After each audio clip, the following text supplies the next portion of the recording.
ನಿಮ್ಮ ಮೊಬೈಲ್ನ ಪ್ಲೇಸ್ಟೋರ್ನಲ್ಲಿ ನಮ್ಮ ಶ್ರೀಗರಿ ಟಿವಿ ಆಪ್ ಲಭ್ಯವಿದೆ. ಡೌನ್ಲೋಡ್ ಮಾಡಿಕೊಂಡು ನಮ್ಮ ಕಾರ್ಯಕ್ರಮಗಳನ್ನು ವೀಕ್ಷಿಸಿ. ವಂದನೆಗಳೊಂದಿಗೆ ಶ್ರೀಗರಿ ವಾಹಿನಿ ತಂಡ. ನಮಸ್ಕಾರ ವೀಕ್ಷಕರೇ, ಶ್ರೀಗರಿ ವಾರ್ತೆಗರಿಗೆ ಸ್ವಾಗತ. ನಾನು ನಿಮ್ಮ ಗ್ರಹೇಶ್ವರ ಗಾರ್ಡಿಗೇಂದ್ರ. ಮಂಗಳೂರಿನಲ್ಲಿ ನಿನ್ನೆ ರಾತ್ರಿ ನಡೆದಂತ ಹಿಂದೂ ಕಾರ್ಯಕರ್ತ, ಹಿಂದೂ ಪರ ಕಾರ್ಯಕರ್ತ, ಸಂಘಟನೆಯ ಕಾರ್ಯಕರ್ತರಾಗಿದ್ದಂತ ಸುಹಾಸ್ ಶೆಟ್ಟಿ ಅವರ ಬರ್ಬರ ಹತ್ಯೆಯನ್ನ ಅತ್ಯಂತ ಉಗ್ರವಾಗಿ ಇಡೀ ರಾಜ್ಯ ಖಂಡಿಸ್ತಾ ಇದೆ. ಬಂಧುಗಳೇ, ಯಾವ್ಯಾವುದೋ ಕೇಸ್ಗಳಿಗೆ ತಲುಕಾಕೊಂಡು ಅವ್ರ ಹಿಂದೆ ರೌಡಿ ಶೀಟರ್ ಆಗಿದ್ದ ಅನ್ನುವಂತ ಪ್ರಾರಂಭಿಕ ಹೇಳಿಕೆಯನ್ನ ಮಂಗಳೂರಿನ ಪೊಲೀಸ್ ಕಮಿಷನರು ನೀಡಿದಂಥದ್ದು. ಬೇಲ್ ಮೇಲಿಂದ ಆಚೆ ಬಂದಿದ್ರು ಅನ್ನುವಂಥ ಸಂಗತಿಯನ್ನು ನಿನ್ನೆ ಹೇಳಿರುವಂಥದ್ದನ್ನು ಖಂಡನೆಯನ್ನ ಮಾಡ್ತೀವಿ. ಬೇಲ್ ಮೇಲೆ ಆಚೆ ಬಂದ್ರೆ ಮರ್ಡರ್ ಮಾಡಬೇಕು ಅಂತಿದ್ಯಾ? ಅದು ಮಾಡಿದಂತ ಜಾಗ ಎಂತದ್ದು? ಎಷ್ಟು ಜನ ಬಂದಿದ್ರು? 6 ಜನ ಬಂದು ಒಂದು ಟ್ರಕ್ಕು, ಒಂದು ಕಾರಿನಲ್ಲಿ, ಕಾರ್ ಗುದ್ದಿ, ಕಾರಿನಲ್ಲಿಗೋ ಹೋಗಿ ಗುದ್ದು, ಅದಾದ್ಮೇಲೆ ಓಡ್ ಬಂದಂತ ಸುಹಾಸ್ ಶೆಟ್ಟಿಯರನ್ನ ಲಾಂಗು ಮಚ್ಚುಗಳಿಂದ ಬರ್ಬರವಾಗಿ ಹತ್ಯೆ ಮಾಡಿದ್ದನ್ನ ನಾವೆಲ್ಲರೂ ನಿನ್ನೆ ರಾತ್ರಿ ಮಾಧ್ಯಮದಲ್ಲಿ ನೋಡಿ ತಿಳ್ಕೊಂಡಿದ್ದೀವಿ. ಅಂದ್ರೆ ಒಂದು ರೀತಿಯಲ್ಲಿ ಕಾಶ್ಮೀರದಲ್ಲಿ ಏನು ಹಿಂದೂಗಳ ಮೇಲೆ ಉಗ್ರರು ಯಾವ ರೀತಿಯಲ್ಲಿ ಹತ್ಯೆ ಮಾಡಿ ಹಿಂದೂ ಅಂತ ಹೇಳಿ ಕೊಂದ್ರೋ ಆ ರೀತಿಯಲ್ಲಿ ನಿನ್ನೆ ಸುಹಾಸ್ ಶೆಟ್ಟಿ ಅವರ ಪ್ರಕರಣವು ಒಂದಕ್ಕೊಂದಕ್ಕೆ ತಾಳೆ ಹೊಂದುತ್ತಾ ಇದೆ. ಅಂದ್ರೆ ದೇಶದ್ರೋಹಿಗಳಿಗೆ, ಪಾಕಿಸ್ತಾನದ ಪರ ಕೂಗುವವರಿಗೆ, ಅಥವಾ ಸಿಂಧೂ ನದಿ ನೀರನ್ನ ನಿಲ್ಲಿಸಿದ್ದಾರೆ ಅನ್ನುವಂತ ಕಾರಣಕ್ಕೆ ಒಟ್ಟು ನರೇಂದ್ರ ಮೋದಿ ಮತ್ತೆ ಬಿಜೆಪಿಯ ಮೇಲೆ ದ್ವೇಷಕ್ಕೆ ಈ ರೀತಿಯ ಪ್ರಕರಣಗಳು ಹುಡುಕಿ ಮಾಡ್ತಾ ಇದ್ದಾರೆ ಏನೋ ಅನ್ನುವಂತ ಅನುಮಾನ ನಮ್ಮನ್ನೆಲ್ಲರನ್ನು ಕಾಡ್ತಾ ಇದೆ.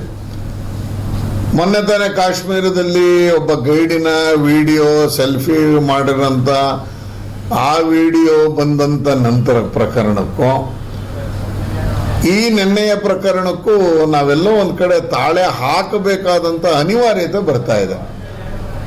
ಅವರನ್ನ 1 ತಿಂಗಳಿಂದ ಹುಡುಕ್ತಾ ಇದ್ರು. ನೋಡಿ, ಕಾಶ್ಮೀರದಲ್ಲಿ 1 ತಿಂಗಳು ಮೊದಲು ಹೋಗಿ ಔಸ್ಕೊಂಡಿದ್ರು ಅಂತ. ಇಲ್ಲಿ ನಿನ್ನೆ ಇವನ ಎಲ್ಲಾ ಚಟುವಟಿಕೆಗಳು, ಚಲನವಲನಗಳು ಗೊತ್ತಾದ ಮೇಲೆ ಮಾಡಿರುವಂಥದ್ದು. ಅಂದ್ರೆ ಈ ಸರ್ಕಾರದಲ್ಲಿ ನಾವು ಬಚಾಯಿಸ್ಕೋಬಹುದು ಅಂತ 8:45 ಆಗಿದೆ. ಅದಾದ್ಮೇಲೆ 4 ತಂಡಗಳನ್ನ ರಚನೆ ಮಾಡಿದ್ದೀನಿ ಅಂತ ಹೇಳಿ ಹೋಮ್ ಮಿನಿಸ್ಟರ್ ಹೇಳಿದ್ದಾರೆ.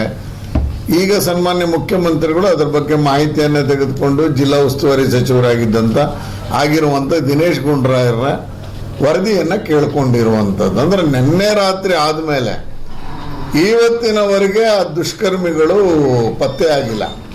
ಅದು ಒಬ್ಬ ಅಲ್ಲ, 6 ಜನ ಇರುವಂತ ಗುಂಪದು. ಮಂಗಳೂರಿಂದ ಹೊರಗೋಗಿಲ್ಲ. ಮಂಗಳೂರಲ್ಲಿ ಯಾವ ಭಾಗದಲ್ಲಿ ಇದ್ದಾರೆ ಅನ್ನುವಂಥದ್ದನ್ನ ತಲಾಶ್ ಮಾಡಿ ಅವರನ್ನ ಯಾವ ರೀತಿಯಲ್ಲಿ ಮೊನ್ನೆ ನಡೆದಂತ ಕಾಶ್ಮೀರದಲ್ಲಿ ಮದ್ದುಗುಂಡುಗಳನ್ನ ಇಟ್ಕೊಂಡು ಸಂಗ್ರಹ ಮಾಡಿದಂತ ಉಗ್ರಗಾಮಿಗಳ ಮನೆಗಳನ್ನ ಯಾವ ರೀತಿಯಲ್ಲಿ ಉಡೀಸ್ ಮಾಡಿದ್ರು ಆ ರೀತಿಯಲ್ಲಿ ಮಾಡಿದಾಗ ಮಾತ್ರ ಇದಕ್ಕೆ ಹಿಂದೂ ಮುಸ್ಲಿಂ ಅನ್ನುವ ಬಣ್ಣವನ್ನ ಕಟ್ಟದೇನೆ ಈ ತರದ ದುಷ್ಕೃತ್ಯಗಳನ್ನ ಅಡ್ಡ ಹಾಕಿ ಮಟ್ಟ ಹಾಕಿ ಕೊಂದಿರುವಂತವ್ರ ಮೇಲೆ ಮಾಡಿದಾಗ ಮಾತ್ರ ಈ ವ್ಯವಸ್ಥೆ ಮೇಲೆ ನಂಬಿಕೆ ಬರುತ್ತೆ.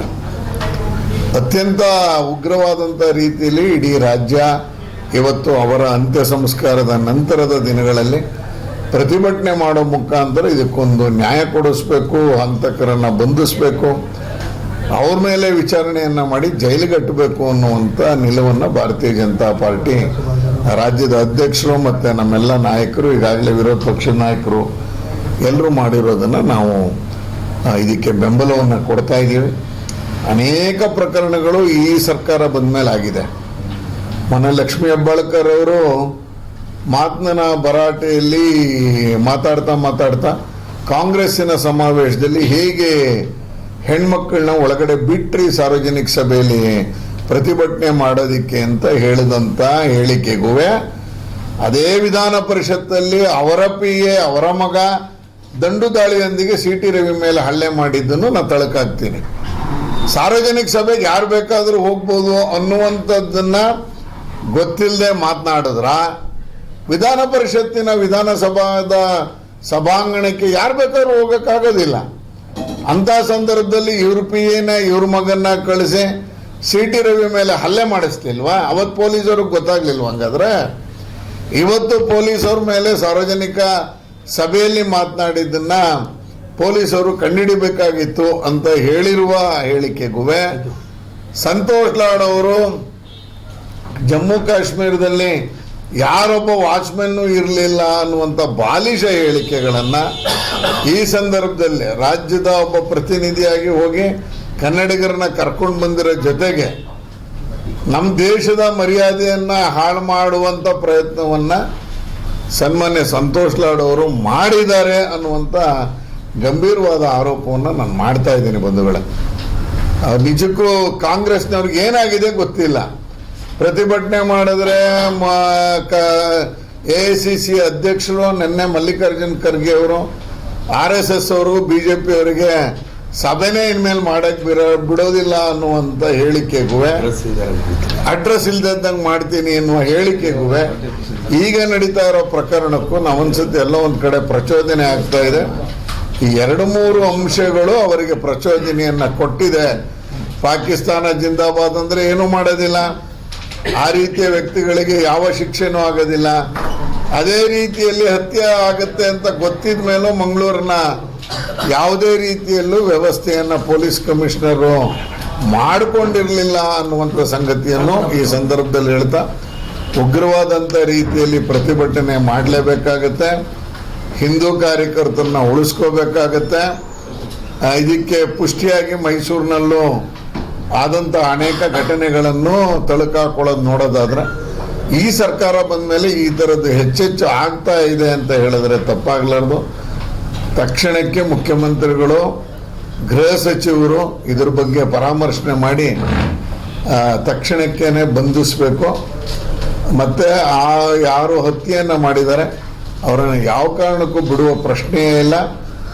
ಹುಡುಕಬೇಕು ಮತ್ತು ಅವ್ರ ಮೇಲೆ ಕ್ರಿಮಿನಲ್ ಕೇಸನ್ನು ಹಾಕಿ ದಾಖಲಿಸಬೇಕು ಅನ್ನೋಂಥ ಒತ್ತಾಯವನ್ನು ಮಾಧ್ಯಮದ ಎದುರುಗಡೆ ನಾನು ಮಾಡ್ತಾ ಇದ್ದೀನಿ. ಆರಂಭದ ತನಿಖೆಯಲ್ಲೇನೆ ಮಂಗಳೂರಿನ ಪೊಲೀಸ್ ಕಮಿಷನರು ಇವರು ಏನು ರೌಡಿ ಶೀಟರ್ ಅಂತ ಹೇಳ್ಬಿಟ್ರು. ರೌಡಿ ಶೀಟರ್ ಅಂತ ಯಾವಾಗ ಪ್ರೂವ್ ಆಗುತ್ತೆ? ಬೇಲ್ ಮೇಲಿಂದ ಆಚೆ ಬಂದಿದ್ದ ಅಂತ. ಯಾತಕ್ಕೆ ಬೇಲ್ ಮೇಲೆ ಬಂದಿದ್ರು? ಆ ಕೇಸನ್ನು ಈ ಕೇಸ್ಗೂ ಎಲ್ಲಿ ಜಡ್ಜ್ಮೆಂಟ್ ಇನ್ನು ಹೊರಗೆ ಬಂದಿಲ್ವಲ್ಲ. ಬೇಲ್ ಮೇಲೆ ಬಂದಿದ್ದು ಅಂತ ಆದ್ರೆ ಅದು ಜಡ್ಜ್ಮೆಂಟ್ ಅಲ್ವಲ್ಲ, ಅವನೇನೋ ಅಪರಾಧಿ ಅಂತ ಆಗಿರ್ಲಿಲ್ವಲ್ಲ. ರೌಡಿ ಶೀಟರ್ ಅಂತ ಹೇಳಿ ಹೆಂಗೆ ರೌಡಿ ಶೀಟರ್? ಯಾವುದೋ ಕೇಸಲ್ಲಿ ಅನೇಕ ಸಂದರ್ಭದಲ್ಲಿ ನಿರಪರಾಧಿನ ಒಳಗಾಕಿದ್ದು ನಮ್ಮ ಜಿಲ್ಲೆಯಲ್ಲೇ ನಡೀತಲ್ಲ. ಮೊನ್ನೆ ಕೊಲೆ ಮಾಡಿದವನ ಅವನೇ ಮಾಡಿದ್ದ ಅನ್ನುವಂಥದ್ದನ್ನ ನಮ್ಮ ಸಬ್ ಇನ್ಸ್ಪೆಕ್ಟರ್ಗಳು ಇವತ್ತು ಕಟ್ಕಟ್ಟಲ್ಲಿ ನಿಂತಿರುವಂತ ಪ್ರಸಂಗಗಳನ್ನ ನಾವು ನೋಡ್ತಾ ಇದೀವಲ್ಲ. ಈ ರೀತಿಯಲ್ಲಿ ನಡೆದೇ ಇರುವಂತ ಘಟನೆಗೆ ಅವ್ನು ತಳುಕು ಹಾಕಿರ್ಬೋದು, ಗೊತ್ತಿಲ್ಲ ನಮ್ಗೆ. ಆದ್ರೆ ಅದನ್ನ ಇದಕ್ಕೆ ಬೆರೆಸುವಂಥದ್ದು, ಅದಕ್ಕಿದು ರಿವೆಂಜ್ ಸಾವು ಅಂತ ಮಾಡುವಂಥದ್ದು, ಅದಕ್ಕಿದು ಕೊಲೆ ಅಂತ ಮಾಡುವಂಥದ್ದು, ಅದನ್ನ ಸರ್ಕಾರ ಯಾವ ರೀತಿಯಲ್ಲಿ ಸಮಜಾಯಿಷಿ ಕೊಡಬೇಕು ಅಂತ ನನ್ನ ಪೊಲೀಸ್ ಕಮಿಷನರ್ ಹೇಳ್ಕೊಟ್ಟಂಗಿದೆ ಅನೂಪ್ ಅಗರ್ವಾಲ್ ಅವರು. ಆ ರೀತಿಯಲ್ಲಿ ನನ್ನ ನಡೆದಿರುವಂಥ ಹೇಳಿಕೆಯನ್ನು ನಾನು ಖಂಡಿಸ್ತೀನಿ. ಇದಕ್ಕೆ ಯಾವ ರಿಪೋರ್ಟ್ ಆಧಾರದ ಮೇಲೆ A1 ಆರೋಪಿ A2 ಆರೋಪಿ, A1 A2 ಆರೋಪಿಗಳ ಹೊರಗೆ ಬಂದಿದ್ದಕ್ಕೆ ಅವರನ್ನ ಮರ್ಡರ್ ಮಾಡಬೇಕು ಅಂತಿದ್ಯಾ? ಹಂಗಾರೆ ಕಾನೂನಿನ ಚೌಕಟ್ಟು ಏನು ಇರಲೇ ಇಲ್ವಾ? ಈ ಸರ್ಕಾರದಲ್ಲಿ ಅವೆಲ್ಲ ಯಾವುದು ಬರಲ್ವಾ?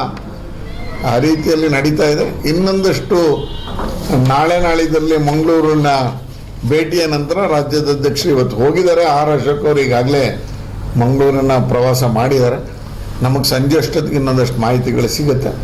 ಪ್ರತಿಭಟನೆ ಸಾಂಕೇತಿಕವಾಗಿ ನಾವು ಮಾಡಿ ಜೊತೆಗೆ ಹಂತಕರನ್ನ ಬಂಧಿಸುವಂತ ರೀತಿಯಲ್ಲಿ ಮಾಡಬೇಕು ಅನ್ನೋ ಒತ್ತಾಯವನ್ನು ಮಾಡ್ತಾ ಇದ್ದೇವೆ. ಮತ್ತೆ ಮುಂದಿನ ವಾರ್ತೆಗರಿಯಲ್ಲಿ ಭೇಟಿಯಾಗೋಣ. ಶ್ರೀಗರಿ, ನಿಮ್ಮ ಮನದಾಳದ ಗರಿ. ನಮಸ್ಕಾರ. ಶ್ರೀಗರಿ, ನಿಮ್ಮ ಮನದಾಳದ ಗರಿ. ಶ್ರೀಗರಿ, ನಿಮ್ಮ ಭಾವನೆಗಳ ಗರಿ. ಶ್ರೀಗರಿ, ನಾಡಿನ ಹೆಮ್ಮೆಯ ಗರಿ.